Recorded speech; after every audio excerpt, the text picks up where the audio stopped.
Hello friends. Today video lecture में हम लोग डिस्कस करने वाले हैं कन्फर्मेशन ऑफ साइक्लोहेक्सेन के बारे में। ये जो टॉपिक है is the most important for the MSc syllabus के अकॉर्डिंग इम्पोर्टेंट है एग्ज़ाम के पॉइंट ऑफ व्यू से। तो हम इसको स्टार्ट करते हैं। तो इसमें दे रखा है confirmation of cyclohexane. Means cyclohexane का मतलब होता है कि बेंजीन लाइक स्ट्रक्चर होती है। इस बेंजीन जैसे स्ट्रक्चर को हम कन्वर्ट कर सकते हैं चेयर के अंदर, बोट के अंदर, ट्विस्ट बोट के अंदर और हाफ चेयर के अंदर कन्वर्ट कर सकते हैं। कब कन्वर्ट कर सकते हैं? जब हम इसके अंदर कन्फर्मेशन लाएंगे। अब एक वर्ड होता है कन्फर्मेशन और एक वर्ड होता है कॉन्फ़िगरेशन। कन्फर्मेशन का मतलब होता है कि हम किसी भी बॉन्ड को रोटेट करें। ठीक है, हम किन्हीं भी मतलब कार्बन कार्बन के बॉन्ड को रोटेट करें अराउंड सिंगल बॉन्ड के रिस्पेक्ट में रोटेशन पॉसिबल होता है। जिसके अंदर रोटेशन पॉसिबल हो सकता है और rotation always possible for the single bond. जो रोटेशन होता है वो हमेशा सिंगल बॉन्ड के रिस्पेक्ट में ही पॉसिबल होता है, डबल और ट्रिपल बॉन्ड के रिस्पेक्ट में पॉसिबल नहीं होता है। ठीक है, तो कॉन्फर्मेशन का मतलब है कि वहाँ पे हम सिंगल बॉन्ड के रिस्पेक्ट में रोटेशन करवाना, उसी को ही कॉन्फर्मेशन बोला जाता है। कॉन्फिगरेशन का मतलब होता है कि जिसमें डबल बॉन्ड या फिर ट्रिपल बॉन्ड प्रेजेंट होते हैं, हम उन बॉन्ड्स को ब्रेक करके मतलब उनकी स्ट्रक्चर में थोड़ा बहुत चेंजमेंट कर दें। और कॉन्फर्मेशन का मतलब है कि सिंगल बॉन्ड के अराउंड रोटेशन करके हम स्ट्रक्चर को चेंज कर दें। जैसे कि साइक्लोहेक्सेन की स्ट्रक्चर को हम थोड़ा बहुत मतलब कॉन्फर्मेशन करके उसको कन्वर्ट कर दें चेयर के अंदर, बोट के अंदर या फिर ट्विस्ट बोट में या फिर हाफ चेयर के अंदर कन्वर्ट कर दें। अब आज की वीडियो में हम लोग डिस्कस करेंगे कि जो कॉन्फर्मेशन जब हम साइक्लोहेक्सेन का करते हैं तो हमारे पास ये 4 स्ट्रक्चर क्रिएट होती हैं। हम डिस्कस करेंगे कि इन चारों स्ट्रक्चर में सबसे ज़्यादा स्टेबल कौन होगा, सबसे ज़्यादा हाईएस्ट एनर्जी किसकी होगी। तो इसको एक्सप्लेन करने से पहले एक छोटा सा टॉपिक है बेयर-स्टेन थ्योरी का, उसको हम डिस्कस करेंगे। बेयर-स्टेन थ्योरी कहती है कि as we move from the small ring to large ring, जब हम स्मॉल रिंग से लार्ज रिंग की तरफ जाते हैं तो उस कंडीशन में जो एंगल का स्टेन होता है, क्या होता है, जो एंगल स्टेन है वो एक बार तो बीच में तो क्या हो जाएगा, मिनिमाइज हो जाता है। बिल्कुल क्या हो जाता है, मिनिमाइज हो जाता है। बिल्कुल स्मॉल रिंग के अंदर और बहुत बड़ी लार्ज रिंग के अंदर एंगल जो स्टेन होता है वो मैक्सिमम होता है, बट सबसे ज़्यादा जो एंगल स्टेन होता है वो स्मॉल रिंग में होता है। जैसे कि जो साइक्लोप्रोपेन की रिंग होती है, 3 कार्बन की जो रिंग होती है उसके अंदर देखो क्या होता है, 3 कार्बन एक्चुअल में कार्बन कार्बन के बीच में जो एंगल होना चाहिए वो 109.5 डिग्री का होना चाहिए। बट साइक्लोप्रोपेन में हमें पता है कि यहाँ पे जो एंगल है वो कितने हैं, 2 कार्बन के बीच में जो एंगल है वो कितना डिग्री का है, 60 डिग्री का है। जब हम 60 में से माइनस करेंगे 109.5 डिग्री को माइनस करते हैं तो हमारे पास 45 डिग्री का डिफरेंस क्रिएट होता है। तो ये जो 45 डिग्री का जो डिफरेंस है ये बहुत ज़्यादा है। तो इस कंडीशन में क्या होगा कि यहाँ पे एंगल स्टेन होगा, जिससे क्या होगा कि जो ये रिंग्स हैं ये एक दूसरे पे मतलब ये इनका जो ये क्या करेगा कि ये अपने एंगल को मतलब मैक्सिमाइज करने का कोशिश करेगा कि एंगल का स्टेन तो कम हो, तो क्या करेगा कि रिंग को बड़ा करने की कोशिश करेगा इसी कंडीशन में। तो जैसे जैसे हम स्मॉल रिंग से लार्ज रिंग की तरफ जाते हैं उस कंडीशन में एंगल स्टेन कम होता है। साइक्लोब्यूटेन के केस में हम 19 यहाँ पे कितना एंगल होता है, 90 डिग्री होता है। जब 90 में से 109.5 डिग्री को माइनस करते हैं तो जो हमारे पास ऑप्टीन होता है ना, उससे हमें पता चलता है कि जितना ज़्यादा एंगल का डिफरेंस आएगा उसमें क्या होगा कि वहाँ पे एंगल में स्ट्रेन क्रिएट होगा। ठीक है, बट साइक्लोपेंटेन एक ऐसी रिंग है जिसमें एंगल स्ट्रेन जो है वो मिनिमाइज हो जाता है, बहुत कम हो जाता है। But as we move from the large ring की तरफ जैसे जैसे हम जाते हैं तो उस कंडीशन में भी एंगल का स्ट्रेन क्रिएट होता है। ऐसा क्यों होता है वो देखो, ऐसा इसलिए होता है क्योंकि देखो ये जो अपने पास साइक्लोहेक्सेन है इसमें क्या होता है कि साइक्लोहेक्सेन की स्ट्रक्चर कैसी होती है। हमें अपन लोगों ने जब एरोमेटिसिटी के टॉपिक को डिस्कस किया था तो हमने कहा था कि जो अपने पास बेंजीन है, बेंजीन की जो रिंग होती है वो कैसी होती है, वो प्लेनर होती है। ठीक है, प्लेनर का मतलब है कि सभी के सभी कार्बन किसमें है, एक प्लेन के अंदर आते हैं और एक प्लेन में आने के कारण भी इनमें क्या होगा कि एंगल स्ट्रेन जो है वो क्रिएट होता है। बट इस यहाँ पे आके जो बेयर-स्टेन थ्योरी थी वो फेल हो गई थी और फेल होके इसमें कहा गया था मतलब इसमें फेल हो गई थी। तो साहस मोर ने एक्सप्लेन किया था इस 6 मेंबर्ड रिंग की साहर्स मोर ने एक्सप्लेन किया था कि साइक्लोहेक्सेन के अंदर ये हमारे पास जो साइक्लोहेक्सेन है, इसमें क्या है कि ये जो सभी कार्बन है ये एक दूसरे के प्लेनर में है। मतलब ये कैसी स्ट्रक्चर है, प्लेनर स्ट्रक्चर, मतलब सभी एक दूसरे के ऐसे प्लेन में आते हैं। तो उस कंडीशन में भी क्या होगा कि स्ट्रेन क्रिएट होता है। तो यहाँ पे इसने कहा था, साहर्स मोर ने कहा था कि इस बेंजीन की, इस 6 मेंबर्ड रिंग की और भी स्ट्रक्चर बन सकती है, और वो स्ट्रक्चर एक्स्ट्रा ऑर्डिनरी स्टेबल होती है, जिसको हमने नाम दिया था पकड़ स्ट्रक्चर। पकड़ स्ट्रक्चर जो होती है, जिसमें क्या होता है कि जो ये कार्बन्स होते हैं ये एक दूसरे के प्लेन में नहीं होंगे, और प्लेन में नहीं होंगे तो वहाँ पे क्या होगा कि स्ट्रेन, एंगल में जो स्ट्रेन होगा ना वो कम होगा, और एंगल स्ट्रेन जब कम होगा तो वहाँ पे क्या होगा, एंगल स्ट्रेन मिनिमाइज होगा। तो उस कंडीशन में ये जो बनने वाली जो स्ट्रक्चर्स होंगी कन्फर्मेशन के जरिए, वो क्या होंगी, वो एक्स्ट्रा ऑर्डिनरी स्टेबल होंगी। और पकड़ स्ट्रक्चर में हमारे पास बोट, चेयर लाइक, या फिर हाफ चेयर लाइक, या फिर ट्विस्ट बोट लाइक स्ट्रक्चर जो है वो क्रिएट होती है। अब हम ये देखने वाले हैं कि पकड़ स्ट्रक्चर का मतलब है कि जिसमें कोई भी कार्बन, मतलब पकड़ स्ट्रक्चर क्या होती है, पकड़ स्ट्रक्चर एक ऐसी स्ट्रक्चर होती है जिसमें प्रेजेंट कार्बन जो होते हैं वो एक दूसरे के प्लेन में नहीं होते, जहाँ पे बॉन्ड एंगल जो है 109.5 डिग्री का होता है, 109.5 डिग्री का होगा, जिसमें कोई एंगल स्ट्रेन प्रोड्यूस नहीं होगा, और उस कंडीशन में जो रिंग्स होंगी ना वो एक्स्ट्रा स्टेबल भी होंगी। अब हम इन सभी स्ट्रक्चर्स को एक्सप्लेन करते हैं। हम इन स्ट्रक्चर को एक्सप्लेन करती हूँ तो हमारे पास सबसे पहले आता है, जब हमने कन्फर्मेशन किया साइक्लोहेक्सेन का, तो हमने बेंजीन रिंग को चेयर लाइक स्ट्रक्चर में कन्वर्ट कर दिया। अब ये जो स्ट्रक्चर होती है ना ऐसी, ये किसकी जैसी होती है, ये चेयर लाइक स्ट्रक्चर होती है, जिसमें ये हमारा स्पोर्टिव पार्ट होता है, ये हमारे पास लेग पार्ट होता है, ये वाला जो है सीटिंग पार्ट होता है। तो ऐसे ही हमने इस बेंजीन को, ये जो स्ट्रक्चर है देखो, ये ऐसे और ये ऐसे, ये just like the chair like conformation बन गया साइक्लोहेक्सेन का, जिसमें जितने भी कार्बन है, वो जितने भी कार्बन हाइड्रोजन है वो एक दूसरे के स्टेगर्ड फॉर्म में है।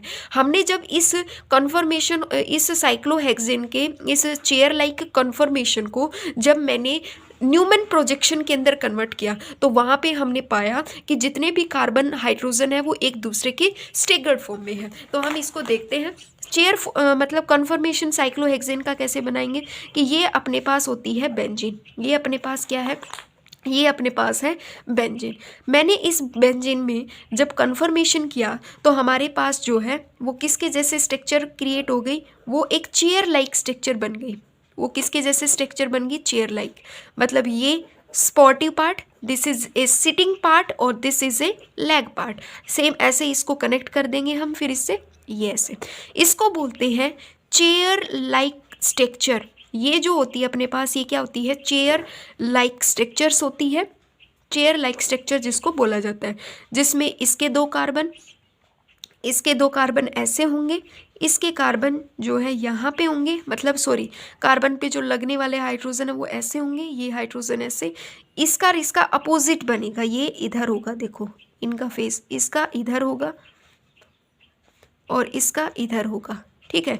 जब मैंने इसको किस में कन्वर्ट किया, न्यूमैन प्रोजेक्शन में, जब मैं इसको कन्वर्ट कर दूं न्यूमैन प्रोजेक्शन फॉर्मूलाज के अंदर, जब हम इस कन्फर्मेशन ऑफ साइक्लोहेक्सेन को, जो कि चेयर लाइक स्ट्रक्चर है, जब मैं इसको न्यूमैन प्रोजेक्शन के अकॉर्डिंग कन्वर्ट करेंगे अपन लोग, जब इसको न्यूमैन प्रोजेक्शन के अकॉर्डिंग कन्वर्ट करेंगे तो हम वहाँ पे पाएंगे कि जितने भी कार्बन हाइड्रोजन्स हैं वो एक दूसरे के स्टेगर्ड फॉर्म में है। एक होती है इक्लिप्स्ड फॉर्म, एक होती है अपने पास इक्लिप्स्ड फॉर्म।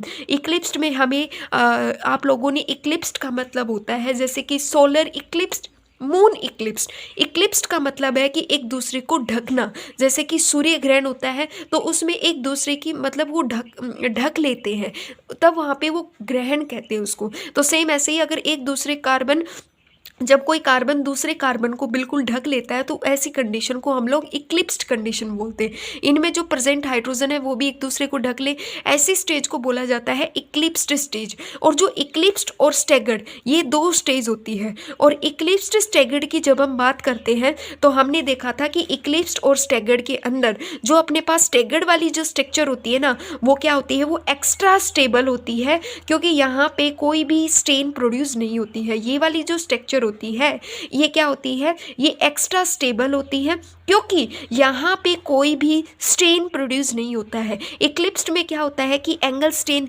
बहुत ज़्यादा होता है। एनर्जी इक्लिप्स्ड की हाई होने के कारण मतलब एक दूसरे के बिल्कुल एक दूसरे के बिल्कुल मतलब छाया में होते हैं, तो इससे इनका एनर्जी हाई होगा, तो इससे एंगल स्ट्रेन प्रोड्यूस होता है। बट स्टेगर्ड वाले केस में क्या होगा कि यहाँ पे एनर्जी जो होगी वो कम से कम होगी और इसके कारण ये बहुत ज़्यादा स्टेबल स्ट्रक्चर बनेगी। जब मैंने इस चेयर लाइक को न्यूमन प्रोजेक्शन के बिहाफ पे देखा तो ये कुछ ऐसे बनेगा। ठीक है, ये फर्स्ट कार्बन है, इसके बिल्कुल पीछे बैक कार्बन है। ठीक है, बिल्कुल पीछे कौन सा कार्बन है? बैक कार्बन है। ये कार्बन है अपना जिस पे लगे हुए हैं हाइड्रोजन, यहाँ पे हाइड्रोजन, ये वाला हाइड्रोजन, ये वाला, और यहाँ पे लगे हुए हैं CH2, ये वाला लगा हुआ है CH2।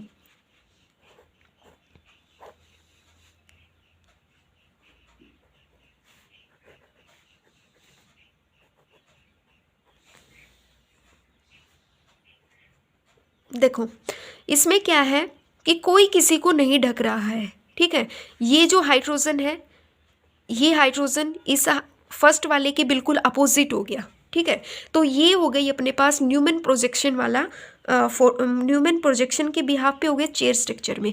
इसको बोलते हैं स्टेगर्ड। ये होती है अपने पास स्टेगर्ड स्ट्रक्चर होती है। इक्लिप्स्ड स्ट्रक्चर कैसे होती है? देखो इक्लिप्स्ड स्ट्रक्चर का मतलब होता है कि ये जो फर्स्ट कार्बन है, यहाँ पे जैसे कि फर्स्ट कार्बन है, अगर हम इथीन की ही स्ट्रक्चर बना के देखें, इथीन की न्यूमन के बिहाफ पे अगर इक्लिप्स्ड स्ट्रक्चर बनाए तो फर्स्ट कार्बन और सेकंड वाले कार्बन का जो हाइड्रोजन है वो एक दूसरे की इक्लिप्स्ड फॉर्म में है, तो यहाँ पे एंगल स्ट्रेन जो होगा वो मैक्सिमम होगा। ठीक है, अगर इसी को स्टैगर्ड में कन्वर्ट कर देंगे तो यहाँ पे कुछ ना कुछ मतलब जिसको बोलते हैं एक यहाँ पे एंगल क्रिएट होगा उस कंडीशन में। ठीक है, अब नेक्स्ट फॉर्म देखते हैं बोट फॉर्म को। बोट फॉर्म कैसी होती है? साइक्लोहेक्सेन की बोट फॉर्म होती है ऐसे, बोट लाइक स्ट्रक्चर की जैसे होती है, इसको बोलते हैं बोट लाइक स्ट्रक्चर। ये जो होती है अपने पास, इसको क्या बोलते हैं? बोट की जैसी स्ट्रक्चर होती है। इस बोट जैसी स्ट्रक्चर में क्या होंगे कि जितने भी कार्बन होते हैं, कार्बन हाइड्रोजन एक दूसरे के इक्लिप्स्ड फॉर्म में पाए जाएंगे, एक दूसरे के इक्लिप्स्ड फॉर्म में होंगे। तो इन दोनों का कंपैरिजन किया जाए, जब कंपैरिजन किया जाएगा चेयर का और बोट का, तो उस कंडीशन में जो चेयर का और जो बोट का कंपैरिजन किया जाएगा तो जो चेयर वाली है वो ज़्यादा स्टेबल होगी कंपैरिजन टू द बोट के। बट एनर्जी की बात की जाएगी तो बोट वाले की एनर्जी हाई होगी कंपैरिजन टू द चेयर वाले के, जिसको हम ऐसे देख सकते हैं। देखो ये हो गया अपने पास साइक्लोहेक्सेन का बोट लाइक स्ट्रक्चर। तो ये बिल्कुल ही एक बोट के जैसे स्ट्रक्चर बन गए ऐसे, जिसको हम बोट के जैसे स्ट्रक्चर बन गए कि ये जो कार्बन है, इसका जो हाइड्रोजन है और इसका मतलब देखो ये बिल्कुल न्यूमन प्रोजेक्शन पे हम इसको ऐसे बनाएंगे। देखो यहाँ पे क्या होगा कि इस फिफ्थ वाला कार्बन और सिक्स्थ वाला कार्बन, फिफ्थ और सिक्स्थ एक दूसरे से कनेक्ट है, तो हमने फिफ्थ और सिक्स्थ को एक दूसरे से कनेक्ट कर दिया। सेकंड और थर्ड एक दूसरे से कनेक्ट है, सेकंड और थर्ड एक दूसरे से कनेक्ट है। सिक्स्थ और टू से, मतलब इस सिक्स्थ वाले से और टू वाले से कौन सा कनेक्ट है? फर्स्ट कार्बन कनेक्ट है। तो हमने सिक्स्थ मतलब बैक वाले से और फ्रंट वाले से किसको कनेक्ट कर दिया? सॉरी, ये जो बैकवर्ड है ना, इसको बोला जाएगा सेकेंड और इसको बोला जाएगा थर्ड। सेकेंड से और सिक्स्थ से कौन कनेक्ट है? फर्स्ट वाला कार्बन कनेक्ट है। और सेम ऐसे ही इस थर्ड वाले से और इस फिफ्थ वाले से, जो फ्रंट वाले हैं ये वाले हो गए फ्रंट वाले, इस थर्ड और फिफ्थ से कौन कनेक्ट है? फोर्थ वाला कार्बन कनेक्ट है। तो ये एक दूसरे के क्या हो गए? इक्लिप्स्ड फॉर्म में हो गए। यहाँ पे एंगल स्ट्रेन जो होगा वो क्रिएट होगा, और ऐसे स्ट्रेन को हम बोलेंगे कि यहाँ पे फ्लैगपोल मतलब फ्लैगपोल टॉरिजिनल स्ट्रेन क्रिएट होगा, जो कि हाइड्रोजन के कारण क्रिएट होता है। ऐसी स्ट्रक्चर में जो बोट फॉर्म होती है वो कम स्टेबल होती है कंपैरिजन टू द चेयर वाली स्ट्रक्चर से, बट एनर्जी जो है वो बोट वाले की हाई होती है। नेक्स्ट आता है कि हम इस बोट को ट्विस्ट कर दें। ट्विस्ट करने का मतलब है देखो ये अपने पास सेकंड कार्बन है, ये थर्ड कार्बन है, ठीक है, और ये वाला अपना क्या है? फोर्थ कार्बन है और ये फिफ्थ कार्बन है। मैं इस देखो सिक्स्थ वाला यू का यू रहेगा कि सिक्स्थ और फिफ्थ, ये जो सेकंड है थर्ड है और ये वाला अपना जो 6th है और ये जो 5th है, मैं इस 5th को अपवर्ड डायरेक्शन में लेके जाऊं और थर्ड वाले ये जो थर्ड है इसको मतलब देखो 6th और 5th हो गया, ये अपने पास हो गया 2nd और 3rd, और ये वाला हो गया अपने पास 6th और 5th हो गया। तो मैं क्या करूं कि यहाँ पे जो ये 5th वाला कार्बन है ये वाला, मैं इसको तो लेके जाऊं अपवर्ड डायरेक्शन में और 3rd वाले को ले आऊं डाउनवर्ड डायरेक्शन में। तो हमने इस बोट को क्या कर दिया, ट्विस्ट कर दिया। तो ऐसी कंडीशन में क्या होगा कि जो एंगल स्टेन होगा ना वो डिक्रीज हो जाएगा, वो एंगल स्टेन क्या होगा, डिक्रीज हो जाएगा ट्विस्ट बोट के स्ट्रक्चर में। हाफ चेयर का मतलब है कि ये अपने पास चेयर लाइक स्ट्रक्चर थी, मैं इस जो ये लेग वाले पार्ट है इसको मैं बिल्कुल फ्रंट में ही कर दूं, मतलब इसको मैं बिल्कुल सीधा कर दूं। तो ऐसी कंडीशन में कि भाई मान लो आपकी चेयर की लेग ही नहीं रहेगी, तो वो चेयर आपका क्या होगा, वो आपको गिरा सकता है। तो उस कंडीशन में उसकी एनर्जी क्या हो गई, हाई हो गई। ठीक है, ये सेम वही प्रोसेस है हाफ चेयर कन्फर्मेशन में। जब हम एनर्जी डायग्राम देखते हैं तो एनर्जी डायग्राम में क्या होगा कि जो चेयर वाली स्ट्रक्चर है अपने पास, जो चेयर की स्ट्रक्चर होगी वो सबसे ज़्यादा स्टेबल होती है। उसके बाद ट्विस्ट बोट सबसे ज़्यादा स्टेबल होता है, फिर उसके बाद बोट की स्ट्रक्चर स्टेबल होती है, और फिर उसके बाद जो है सबसे कम स्टेबल जो होती है वो हाफ चेयर होती है, वो हाफ चेयर सबसे कम स्टेबल होती है। ठीक है, तो सबसे लोवेस्ट ये पोटेंशियल एनर्जी हो गया। यहाँ पे एनर्जी प्रोफाइल डायग्राम हमने लिया तो हमने बिल्कुल डाउनवर्ड डायरेक्शन में, जिसकी एनर्जी सबसे कम है तो वो कौन है, चेयर की एनर्जी सबसे कम है, तो हमने इसको डाउनवर्ड डायरेक्शन में दिखा दिया। सबसे ज़्यादा हाईएस्ट एनर्जी किसकी है, हाफ चेयर की है, तो हाफ चेयर की एनर्जी सबसे ज़्यादा है।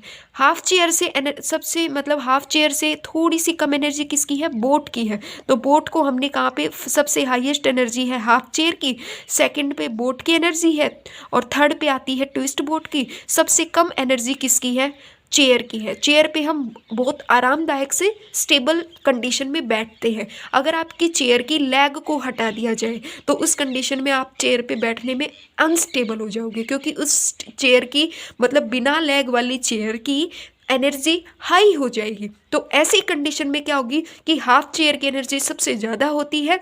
बोट में क्या होगा कि बोट में आप कभी भी मतलब मूव करोगे उसमें भी आपकी एनर्जी हाई होगी। अगर हम उस बोट को ट्विस्ट कर दे थोड़ा सा तो ट्विस्ट बोट की एनर्जी कम हो जाती है। तो यही बात है एनर्जी ऑर्डर के बिहाफ पे। एनर्जी ऑर्डर देखेंगे जब हम कन्फर्मेशन ऑफ साइक्लोहेक्सेन का, तो हाफ चेयर की एनर्जी सबसे ज़्यादा होती है, देन उसके बाद बोट की, और देन उसके बाद ट्विस्ट बोट की। सबसे कम एनर्जी जो होती है वो चेयर की होती है। स्टेबिलिटी ऑर्डर इससे उल्टा होगा। स्टेबिलिटी में क्या होगा कि जो चेयर कन्फर्मेशन है, चेयर सबसे ज़्यादा स्टेबल होगा, देन ट्विस्ट बोट स्टेबल होगा, देन बोट, और फिर होगी हाफ चेयर। कि जो हाफ चेयर है इसकी एनर्जी सबसे ज़्यादा होने के कारण ये सबसे कम स्टेबल है। तो आज का टॉपिक था हमारा confirmation of cyclohexane. I hope आपको समझ में आया होगा। अगर प्लीज़ समझ में आया हो तो प्लीज़ कमेंट बॉक्स में डन करना।